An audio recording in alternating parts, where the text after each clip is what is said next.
And good morning, everybody. It is Wonderful Wednesday with Jaden Boone. Now, Jaden, I met you at HypnoThoughts Live last year, so 2024, and it was so much fun because we were with Carl Smith, and it was the day before HypnoThoughts all started, and we went around Las Vegas. I'd only been there once before, and anyway, I ended up being a tour guide, didn't I? You did, yeah. We spent the day together, and I think we walked quite a few kilometers that day. It was a lot of fun though, because it meant we got to see a lot of things that I guess, when the others were stuck inside in the air conditioning, we were out exploring. So we kind of made the most of it, which was good. Had a lot of fun. Yeah, I think we got lost a little bit, but that didn't matter. It's all part of the adventure, isn't it? how do we, it was like, I think we were stuck in the MGM. It was like, how do we get out of here? Yeah. But anyway, it was all good. And it was, it was good fun. So I know we were in Caesar's Palace for a while, taking those gorgeous pictures. Caesar's Palace is pretty cool, I think, Yeah, it was very crazy to see, all the different what do I want to say? Casinos and hotels over there. It was definitely eye-opening. It's very, very different over here in Australia. But yeah, I can't wait to be there again this year. So I'm looking forward to it. Great. So you're coming to HypnoThoughts this year as well? Yes, I am. Awesome. Okay. I leave here on the 13th of July. I think we're only 70 days away. 70 days away. I encourage anybody who is sitting on the fence, go to HypnoThoughts Live. You will not regret it. It's a lot of fun. I can't promise to be your tour guide, but I was that day, and it was just so happened, and it was really good fun. So anyway, we got to know each other. And Jaden, I mean, you're in Australia, and you are a stage hypnotist. So, and I know you're really good and you're really busy. I'm now following you on your, not in a weird way, but in not in a weird way. I've got plenty of Australian stalkers, so let's get a few from around the world. Oh, well, there you go. But I've seen your work on YouTube and on that other one. What's the other Instagram, one? TikTok. That's it. So yeah, no, and you're brilliant. You really get the crowd going, and it is hilarious what people end up doing. So how did you get into it? I literally just did a YouTube video on this yesterday, actually, but I'll do a short condensed version. So around 2011, 2012, I went to my first ever Hypnosis show, and I walked out of there a skeptic, a non-believer. Went to another show, walked out of there a skeptic, non-believer. Went to another show, and my partner at the time volunteered to be in the show. I'm like, "You're going to go up and get hypnotized?" And she's like, "Yeah, why not?" And I was like, "Oh, okay then." So yeah, she volunteered to go up, and she got hypnotized, and she stayed up there for the total duration of the show. And then after that show, I looked her in the face and I said, "I'm going to learn this one day," because I was so blown away by it. And I guess, there was already that performer. I did magic and juggling, and I always, I guess, was called Mr. Attention Seeker in school. So it's like I already sort of had that in me, if that makes sense. But I never saw myself, progressing into it, really. I think it was just one of those things that you think you say in the moment. But yeah, then I did nothing about it for 6 years, and I became very depressed and very miserable. And yeah, I just wanted to make some changes. And I saw that same hypnotist that hypnotized her. He hypnotized me to stop smoking. And then I went, okay, this is cool. I'm falling in love with it. And then literally from there, I went out and did my first hypnotherapy certification.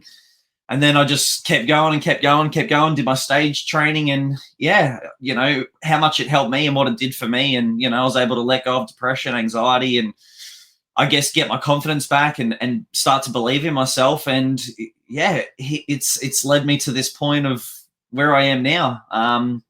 This year's been 7 years since I've started. So it's been a lot of fun. And like most people say, I never imagined my life going in this direction, and, seeing how far it's been able to come in that time.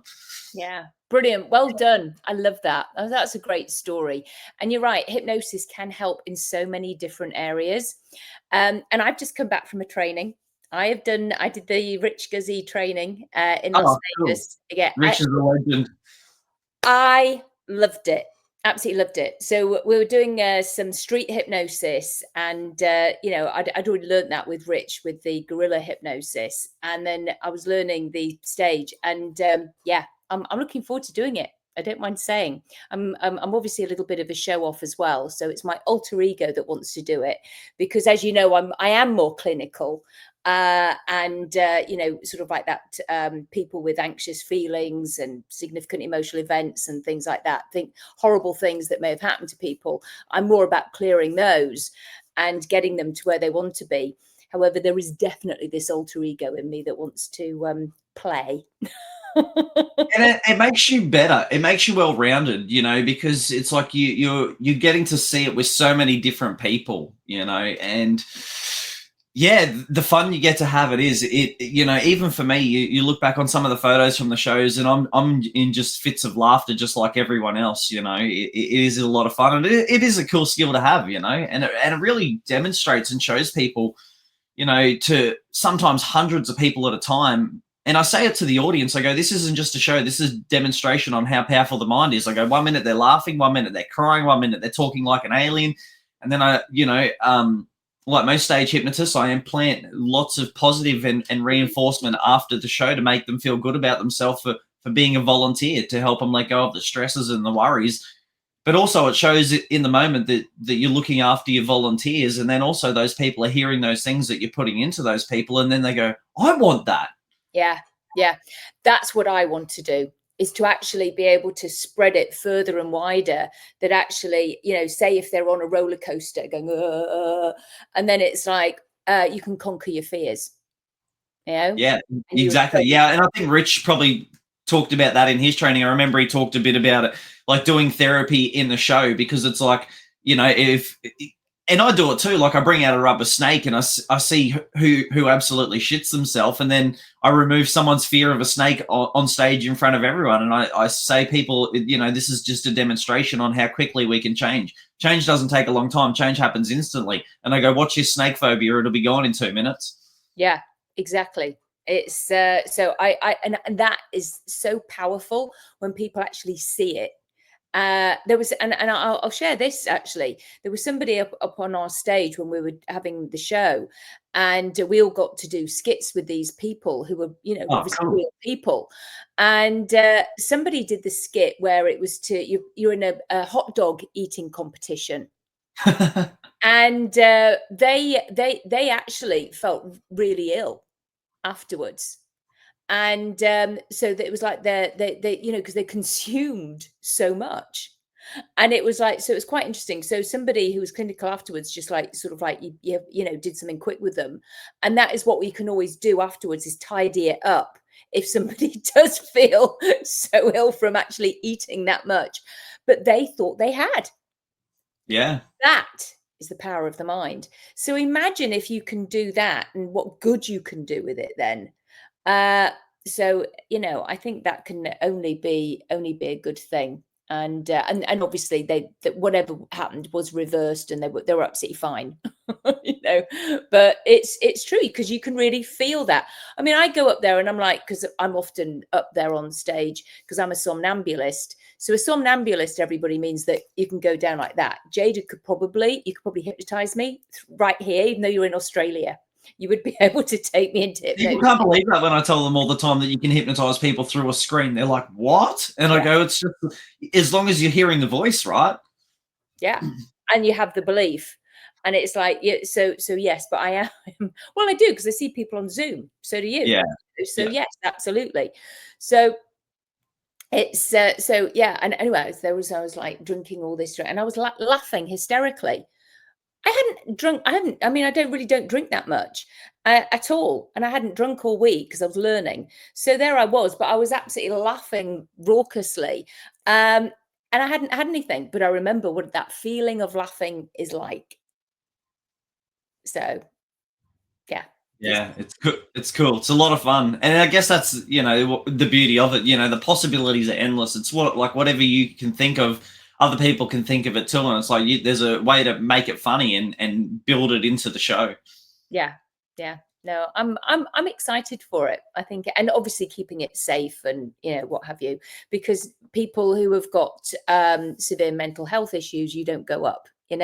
It's normal people living with normal everyday, just normal stresses and worries, and we can help you. So yeah, it's pretty cool.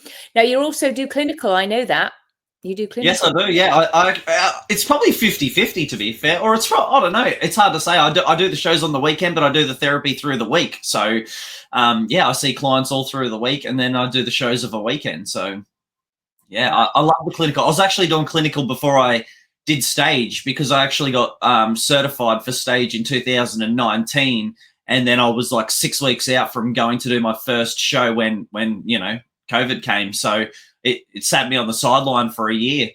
So I did my first show in 2021. Right. Okay. Yeah. Yeah. But I love the clinical. I love helping people. It's a lot of fun as well. Yeah, and we'll make sure we get your links in the comments below, because I do have a lot of friends and some family in Australia. So it's just easier for time wise, really, than necessarily seeing me. Although I am branching out myself into the Australian market, sort of like the bunny talk process. Which we'll talk about in a minute, I'm sure. Yeah, I've got to. Well, yeah, I do, because I've got a training actually, and I'll make sure that's in the links as well for the Australian times. So it's on the 14th and 15th of June, and then again the last weekend in June. So as I say, I'll put those links in the comments as well. Do you want to talk a little bit about what that is, how that came about, and? Oh, well, I can, yes. So the bunny, it's an anchor.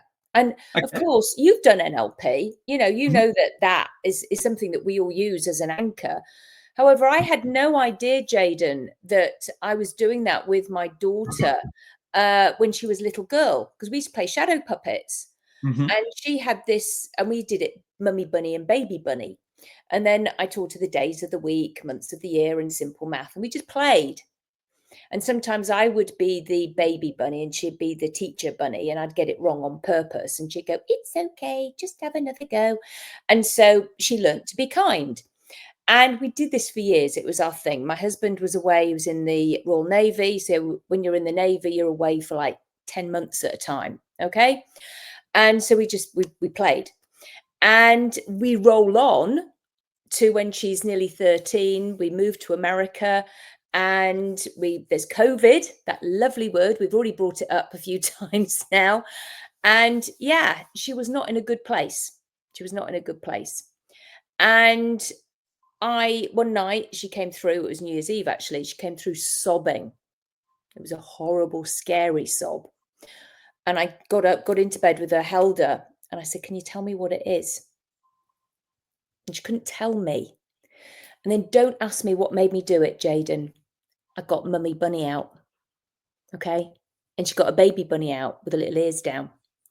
And she was able to tell Mummy Bunny what had happened to her. Now, isn't that amazing? Because we both know now, because we're, we do what we do, that actually what she was able to do, she was able to dissociate that out of her and tell through the bunny. And it was just fabulous. So I had by the time it was 5 o'clock in the morning, she said, "I'm okay now. You can go." So I went. And of course, Mummy Bunny never reacted. So we figured it out. And I then told a colleague of mine, it was Cheryl Ellman actually, and she said, "Claudia, you've got to do something with that."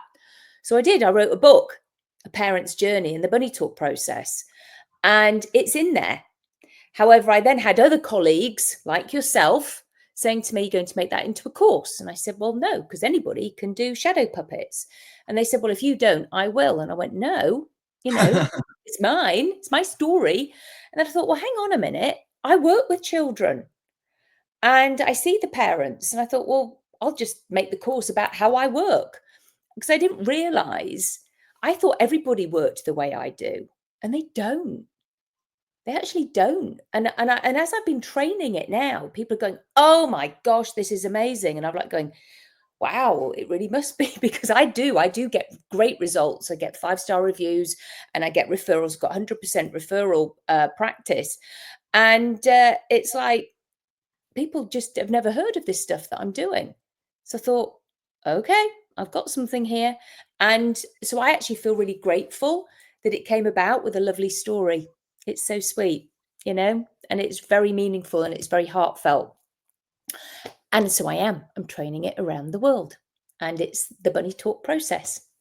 It's bigger than me. It'll go, It is. yeah, it's bigger than me. It's just that I was lucky enough to be the one that was able to kind of collate it together. I've got people in all of Europe wanting to do it as well, and to train in it, to train a trainer. So it'll go places. I'm excited. How cool is that? And you're doing a training in Australia again, did you say, via Zoom? Yeah, via Zoom in June. As I say, I'll put it in the links, and then I know that Rich is going to be doing a conference at the Gold Coast in. Oh yeah. Yeah. So get it in your diary now. Not this year, next year, end of May. Yeah. Okay. Yeah. So Cool. That's actually where I met Rich. So he came to HypnoBiz Australia. I think that was in 2020. Yeah. It was it just when COVID was on? Yes. Oh. Yeah. Yeah, literally. I think because Selena flew over here and then she literally had to get on a plane and go back because they were going to shut the borders or the flights or whatever. So yeah, it was March. Yeah. Yeah. So yeah, that's where I met Rich, and I was like, I like this guy. Oh yeah. Yeah, No, he's cool. He is cool and he cares. He really does. Yeah, care. 100%. And he's very good at what he does too. Oh yeah. Without a shadow of the doubt. Yeah. He's the man. So Yeah. so I'll see you there then. So make sure you've got that in your diary. And so I'll probably do a training live there as well in Australia. I've never been to Australia before, so I'm excited. And I've got friends in the Gold Coast as well, so I'll get to see them. So that's pretty cool. I mean, it's a huge. I've got. It's quite sad, really. So your country is so massive. So I've got friends Gold Coast. I've got family in Sydney, family in Melbourne, and then another really good friend in Perth. 2 families there. It's like, but I know that was like massive time difference. Yeah. It's absolutely huge. Nobody in the middle, because I don't think there is. Does anybody live in the middle of Australia? Yeah, people do. And to be fair, in saying that, I've spent more time out of Australia than I have exploring my own country. Yeah, well, I mean, yeah, there you go. That can often be the case. So, so you got to love it.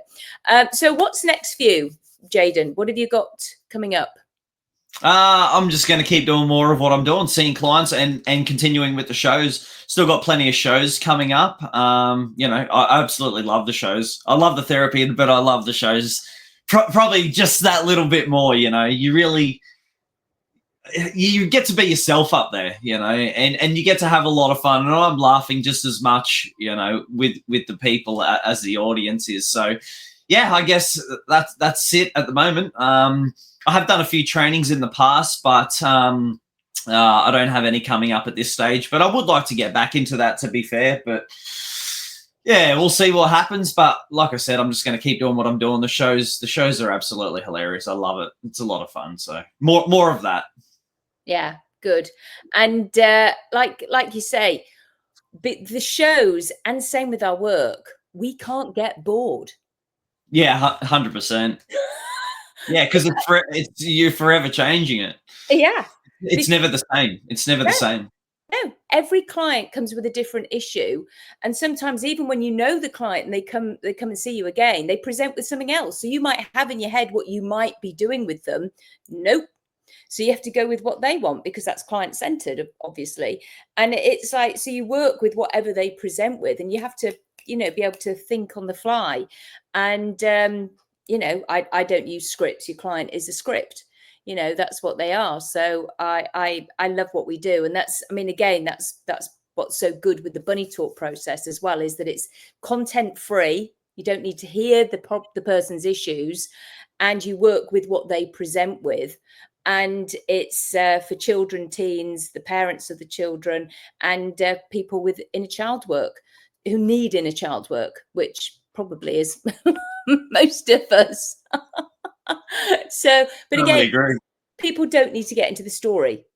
And that's I think so. That's what makes us different. For sure. You know, we're not therapists. We don't listen to all of the story. We don't need to. I don't know what you think. In my opinion, it just embeds the story more and more, and all it Yeah, does is I totally agree. yeah. Okay. Yeah. Yeah, 100%. And that's what people live off, their story. It's like, you're not your story. I'm like, these are just the things that happen to you. And it's different, like, you know, when you're on the other side of it, I guess it's like you share your story, but it's to motivate people and go, look, it doesn't matter what you've been through and where you are. We're all capable of creating change. It doesn't matter what happened to you. But if you want to hang on to the story and live by it, then, you know, you can stay in a place of being stuck, I guess. Yeah. So many people make it their identity. Yeah, totally. And then they go into that place of woe is me, the victim mentality, and they don't need to. It Yeah, doesn't definitely. like to be your identity. And you can actually become indifferent towards those things. And instead of having them here, they can be over there or down there or wherever you want them to be. And that, my friend, is what we do for people. Which is amazing. Yeah, I love it. Okay, so I better end here because I don't want everybody to get fed up with us.